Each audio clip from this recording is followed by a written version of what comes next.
Welcome back to another video. Today I'm taking a look at the Nikkor EDC35 and I have to apologize, this video is about a month late. And why is that? Well, if you guys don't already know, I work in the film industry, so I work sporadically on film production, so when I get hired, I have to take the job because they pay me a lot better than YouTube. But the last job I was on was 13-hour days, 6 days a week, and that 7th day was my recovery day. I definitely wasn't recording videos. So the bad news is this video is about a month late, but the good news is I've had a month more experience with this flashlight. So what are my thoughts after a month with the EDC35? Let's find out. So this is everything that comes with the Nikkor EDC35. I'll give you guys a nice close-up of the box here, typical Nikkor box. Also comes with a Type A to Type C charging cable. In this bag is a pretty nice paracord lanyard. I like this. Looks like some warranty information and the user manual. And then one thing that didn't come with the Nikkor EDC33 is a holster. So it does come with a holster and a clip, but the clip is already attached to the flashlight right there. But I do like this holster, pretty nice. But I'm gonna throw all this off to the side over here, and I'll give you guys a nice close-up of the Nikkor EDC35. And before I start talking about the features here, I'm going to show you guys side by side the Nikkor EDC33 and the 35. So the Nikkor EDC35 and 33 are very, very similar in looks. And you can probably already see that the Nikkor EDC35 is just a larger version of the 33, but it has some upgraded features for sure. And like I said, I'll talk about those features in just a minute, but let's talk about the size differences here. The EDC35 has a length of 4.89 inches and a head diameter of 1.25 inches. And the EDC33 has a length of 4.55 inches and has a head diameter of exactly 1 inch. And if I hold them up side by side, you can definitely see that 1/4 of an inch makes a big difference. And then the 4.89 inches versus 4.55 inches there, you can see it is definitely longer. So I'm sure you guys can see the similarities here between the 33 and the 35. But let's start talking about the features here on the EDC35. So it has a maximum output of 5,000 lumens, a maximum throwing distance of 550 meters, and a max intensity of 75,700 candela. It has a maximum runtime of 90 hours on ultra low. And that has a lot to do with the upgraded 6,000 milliamp hour 21700 battery that's built in here. Yes, the battery is built in, much like the EDC33's built-in 4,000 milliamp hour 18650. That was one of my biggest negatives of the EDC33, and yes, it is going to be one of my biggest negatives of the EDC35. But let's move on here. It has the same 4 cyclable brightness levels plus 2 special modes. A 3,000 lumen 550 meter search mode, and a 5,000 lumen flood mode with a 500 meter throw, which Nikkor calls Lumen Shield. And that Lumen Shield is basically the EDC35's tactical mode, so they consider this a tactical EDC flashlight. I'm not the biggest fan of that term, but I can see where Nikkor was going with that terminology. It has the same rapid lock mechanical toggle switch right here to easily lock out the flashlight. Love that. The body's made of 7075 T6 aluminum and has a Type 3 hard anodized finish, the exact same materials that you saw in the EDC33. A Cyclone inspired stainless steel striking bezel. And while I'm here at the head, I'll give you a look right down the barrel there at that Nightlab UHI 40 Max LED with those 9 cores. All right, let's continue on with the features here. The EDC35 has the same USB Type-C charging port that's hidden under this rotating ring right here. And I'm a big fan of this rotating ring. It helps keep mud, dirt, dust out of that USB Type-C charging port. And with this USB Type-C charging port, you can fully charge the 6,000 milliamp hour 21700 that's built inside in about 3.5 hours. And then I'll give you a look at this rubberized tail switch right here. All the brightness levels are controlled with this tail switch. It feels very nice, high quality, typical Nikkor stuff right here. Yes, it is a textured rubberized tail switch. And then while we're back here, you can see those tabs that circle that tail switch. And yes, you can tail stand it. Love it. It also comes with a removable split ring pocket clip right here, very similar to the EDC33, but it's slightly different. You can see this part right here sticks out a lot more than the split ring pocket clip that came with the EDC33. And it has the exact same 4-level LED battery life indicator right there. Every LED basically represents 25%. And you can see those LEDs go out. The light is unlocked right here, and I'm just half pressing really quick. The light isn't going on, but it's just a nice quick way to see your battery life without turning on the flashlight. But if I turn the flashlight on, you can see those LEDs stay on the entire time you're using this flashlight. It's also IP68 dust and waterproof. The 6 means it's completely dustproof, and the 8 means it's submersible in up to 6 feet of water and has a 2-meter impact resistance. So that basically covers the main features of the EDC35. Now, I'm just going to compare these side by side, the EDC35 and the 33 real quick, before I move on to the lumens and runtime information. So the 35 is 5,000 lumens, 550 meters, 75,700 candela, versus 4,000 lumens, a 450 meter throw, and 54,500 candela. The 35 has a 90-hour runtime. The 33 has a 63-hour runtime. The 35 has a Nightlab UHI 40 Max LED, and the 33 has a Nightlab UHI 20 Max LED. A 6,000 milliamp hour 21700 versus a 4,000 milliamp hour 18650. Same exact brightness levels, same exact flood and spot modes. They both have the single rubberized tail switch. They both have the rapid lock mechanical locking mechanism right here. Both made of the same aluminum, 7075 T6 aluminum, and have a Type 3 hard anodized finish. I'll show you the differences in the striking bezel right here. The 33 is very flat and smooth versus this really cool Cyclone inspired stainless steel striking bezel on the 35. I like that. Both are IP68 dust and waterproof and have a 2-meter impact resistance, and you can tail stand them both, as you can see. The 35 comes with a holster, the 33 doesn't, and they both come with a pocket clip right here, and I already showed you the differences in that pocket clip. The 35 just sticks out a little bit better than the 33, so I think this carries a little bit better than the 33 as well. And I talked about the size differences, so now let's quickly weigh these two, then I'll move on to the lumens and runtime. Let's bring in the scale here, plop on the 35.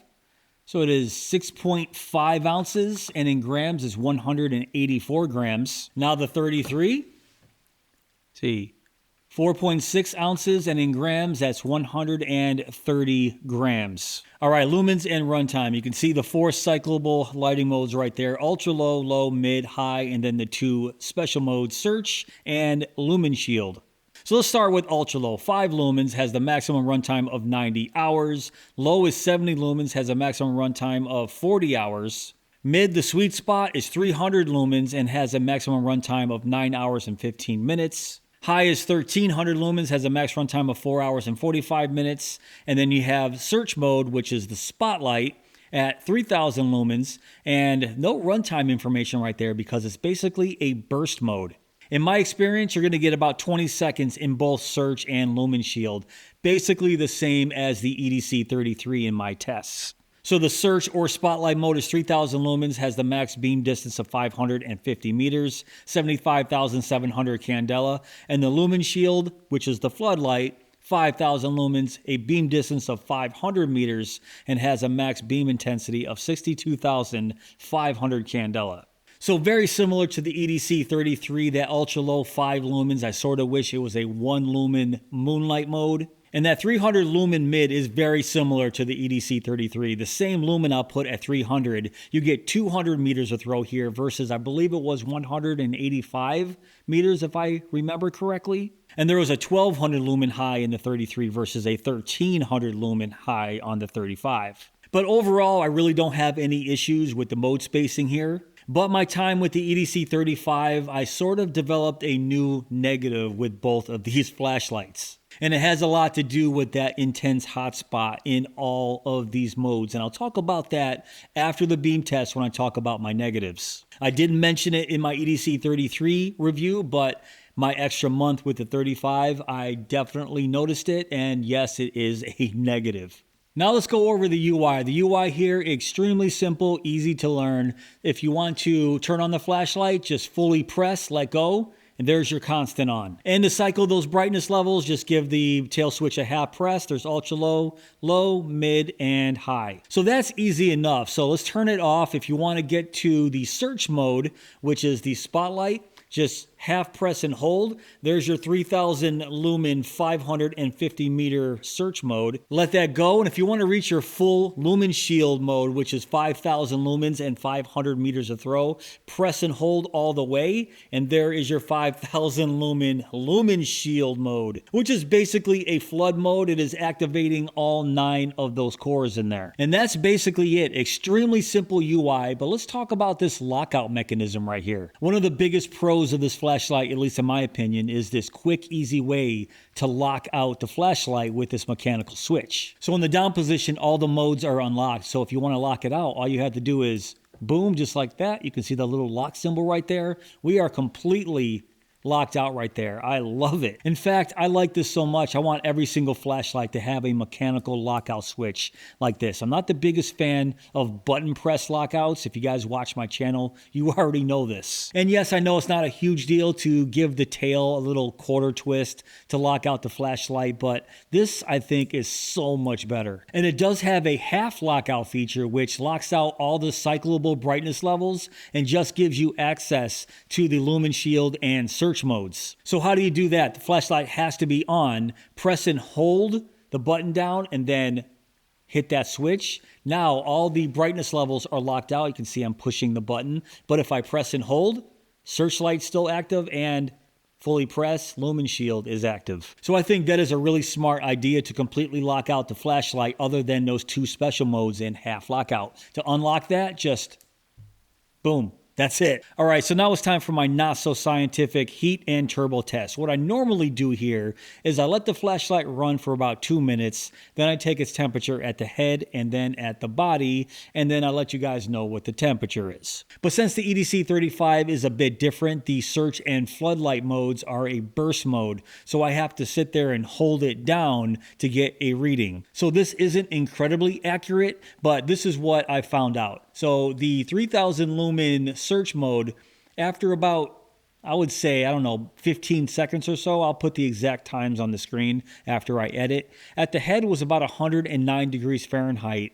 Like I said, right around 15 seconds. And at the body was 79. Not bad. Much, much, much, much better than the EDC 33 temperatures. The 33 got so hot. We're talking in the 170 degree range at the same amount of time. And then the 5000 lumen shield mode at the head was 126 degrees Fahrenheit and at the body was 90. So once again, very, very manageable temperatures, even at 15, 20 seconds. And if you guys saw my EDC 33 video, you're gonna know exactly what I'm talking about. That flashlight got very hot, but it's a much smaller body. We're talking 4,000 lumens in a small body versus 5,000 lumens in a bigger body that it can obviously handle that heat a lot better. And once again, I'll put the times on the screen, but from my eye, I think I saw about 14 to 15 seconds.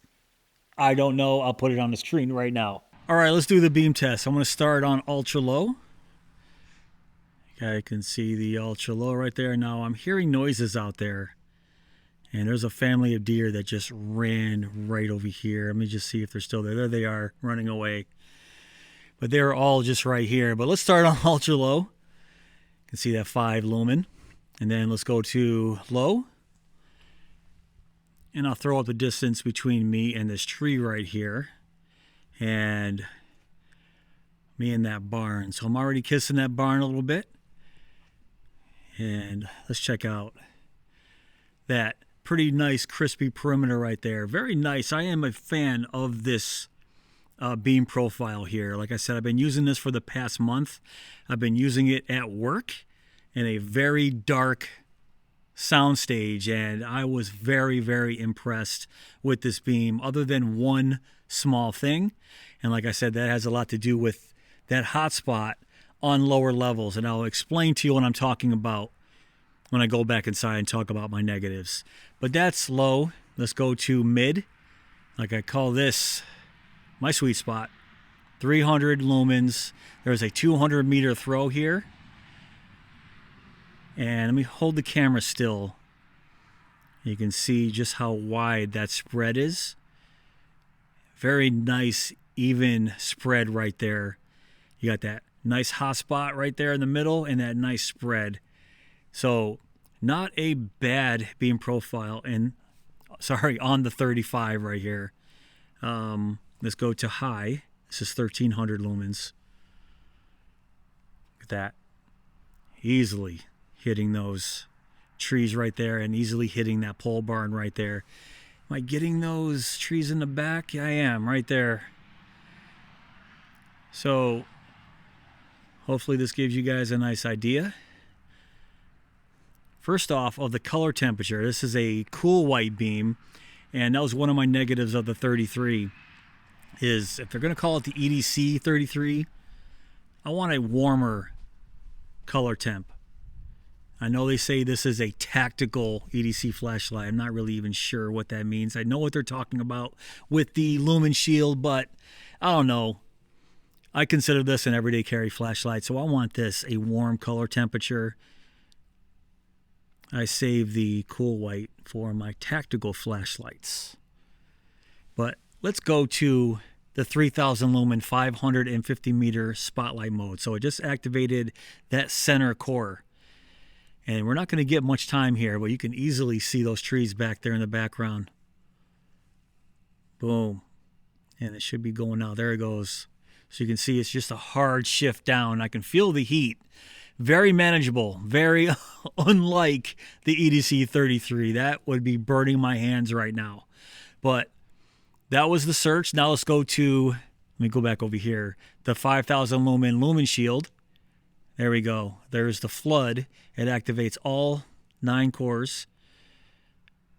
And we're not going to get long here. And it should be going out. And my hands, there we go. My hand's starting to get a little hot. But there we go. So I also did a few beam tests inside of the soundstage I was working at.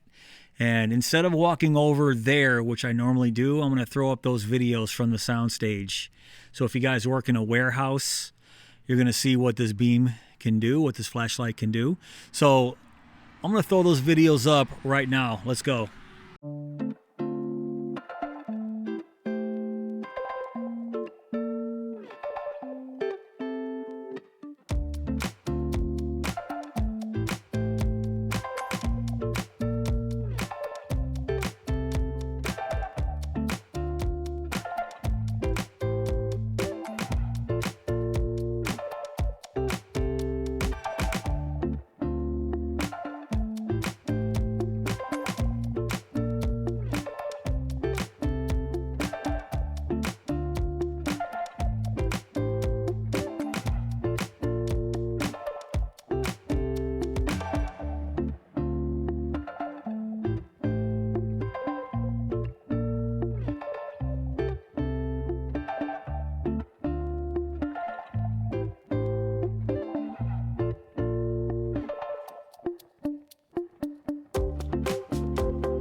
So let's go over my final thoughts on the EDC 35. So first off, I am a huge fan of the EDC 33 and 35. I said the EDC 33 here was an almost perfect everyday carry flashlight, and I still stand behind that statement. Almost a perfect size for everyday carry. I love the mechanical toggle switch, one of the biggest pros on this flashlight, and the ability to tail stand it. Plus the 4000 lumen burst here is absolutely insane, but that's one of the biggest negatives on this flashlight was just how hot it got because it was 4000 lumens. 174 degrees in 20 seconds. No. Oh, and also a bigger negative than that was the built-in battery. And I'm going to stick by that negative with the EDC 35. That 6000 milliamp hour 21700 built-in battery, non-replaceable, will always be a negative, no matter how much I love the flashlight. I always want the ability to change out the battery if it ever dies on me. Even though I consider this still an everyday carry flashlight, even though it's a larger size than the 33, if you're only carrying this as an EDC flashlight, the built-in battery shouldn't affect you much. Where it will affect you is if you're a security guard that works overnights, going camping. I would never take this camping because I want to be able to change out the battery. Or if you're in the field somewhere, I would leave this flashlight at home and take a flashlight with replaceable batteries. But if your intention is to carry this every day and then come home and charge it, the built-in battery shouldn't affect you too much. But still, I'm counting that as a negative. Now, regarding the heat in the burst modes, it wasn't that bad at all. So I'm going to take that out of the negatives category for the EDC35. 125 degrees Fahrenheit, not that bad with the 5,000 lumens. This body can handle that heat. Also, I wish this was available in a cool white and neutral white version. I'm considering this an everyday carry flashlight, so I want this in a neutral white. In my last negative, which I really should have included